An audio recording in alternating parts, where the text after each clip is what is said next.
ಹೆಸರಾಂತ ಪ್ರವಾಸಿ ತಾಣವಾದ ಮುತ್ತತ್ತಿಯ ಕಾವೇರಿ ನದಿಯಲ್ಲಿ ವ್ಯಕ್ತಿಯೋರ್ವ ಕೊಚ್ಚಿ ಹೋಗಿರುವ ಘಟನೆ ಬೆಳಿಗ್ಗೆ 9 ಗಂಟೆ ಸಮಯದಲ್ಲಿ ನಡೆದಿದೆ.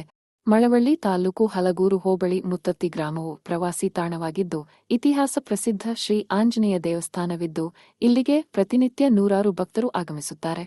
ಕೆಆರ್ಎಸ್ ಡ್ಯಾಂ ನೀರಿನ ಮಟ್ಟ ಏರಿಕೆಯಾಗಿದ್ದು, ಕಾವೇರಿ ನದಿ ಮೈದುಂಬಿ ಹರಿಯುತ್ತಿದೆ.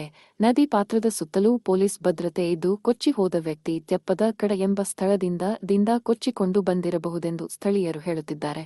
ಮುತ್ತತ್ತಿಯಲ್ಲಿ ಕಾವೇರಿ ನೀರಿನ ಹರಿವು ಜಾಸ್ತಿಯಾಗಿದ್ದು, ಅಂಗಡಿ ಮುಂಗಟ್ಟುಗಳವರೆಗೂ ನೀರು ಬಂದಿದ್ದು, ಭಕ್ತಾದಿಗಳು ಮಡಿ ಸ್ನಾನ ಮಾಡಲು ಸಾಧ್ಯವಿಲ್ಲದಂತಾಗಿದೆ. ಸ್ಥಳೀಯ ಪೊಲೀಸರು ಹಾಗೂ ಅರಣ್ಯ ಅಧಿಕಾರಿಗಳು ಸಾರ್ವಜನಿಕರನ್ನು ನದಿ ಪಾತ್ರದ ಕಡೆ ಬಿಡದಂತೆ ಮುನ್ನೆಚ್ಚರಿಕಾ ಕ್ರಮಗಳನ್ನು ಕೈಗೊಳ್ಳಬೇಕು ಎಂಬುದು ಸಾರ್ವಜನಿಕರ ಅಭಿಪ್ರಾಯ. ಕೊಚ್ಚಿ ಹೋದ ವ್ಯಕ್ತಿ ಬಗ್ಗೆ ಯಾವುದೇ ಸುಳಿವು ಸಿಕ್ಕಿಲ್ಲ. ಪೊಲೀಸರ ತನಿಖೆಯಿಂದ ಮಾತ್ರ ಸತ್ಯ ತಿಳಿಯಬೇಕಿದೆ.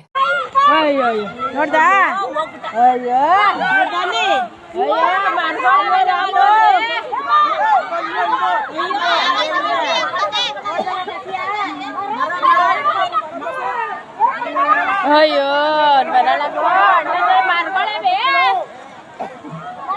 ಅಯ್ಯಯ್ಯೋ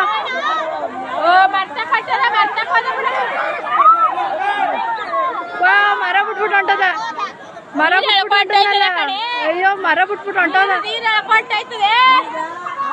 ಆಂಟಿ ಯಾರು ಕಾಪಾಡೋರ ಇಲ್ವಲ್ಲ ಆಂಟಿ ಮರ್ತಕ್ ಹೋಯ್ತಾ ಇಲ್ಲ ಅವ್ನ ಕೈಲಿ ಮರತಕ್ ಹೋಗಕ್ ಆಯ್ತಾ ಇಲ್ಲ.